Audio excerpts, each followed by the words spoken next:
കൊടൈക്കനാലിലേക്ക് യാത്ര തിരിച്ച് കഠിനമായ രക്ഷാപ്രവർത്തനത്തിലൂടെ രക്ഷപ്പെട്ട ഒരാൾ. ഒരു കാലത്ത് നിയന്ത്രിക്കാൻ കഴിയാത്ത തിരക്ക് കാരണം മരണം കൂടി വന്നപ്പോൾ തമിഴ്നാട് സർക്കാർ 10 വർഷത്തേക്ക് ഈ ഗുണ കേവ് അടച്ചിട്ടു. പിന്നീട് തുറക്കാനുള്ള ആവശ്യം ശക്തമായതോടെ വീണ്ടും സുരക്ഷാ കരുതലോടെ തുറന്നു.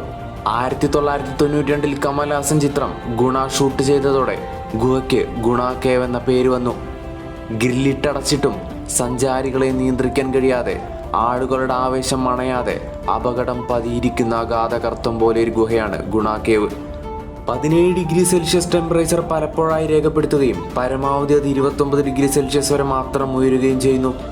13 ഡിഗ്രി സെൽഷ്യസ് തണുപ്പ് ഏറ്റവും കുറഞ്ഞ ടെമ്പറേച്ചർ ഗുണ കേവിൽ രേഖപ്പെടുത്തിയിരിക്കുന്നു. മഞ്ഞുമൽ ബോയ്സ് എന്ന സിനിമ എങ്ങനെയായിരിക്കും ഗുണ കേവിനെ നമുക്ക് അത്ഭുതപ്പെടുത്തിയിരിക്കുക? ആ ചോദ്യം തന്നെയാണ് ആ സിനിമ കാണാനുള്ള പ്രചോദനവും.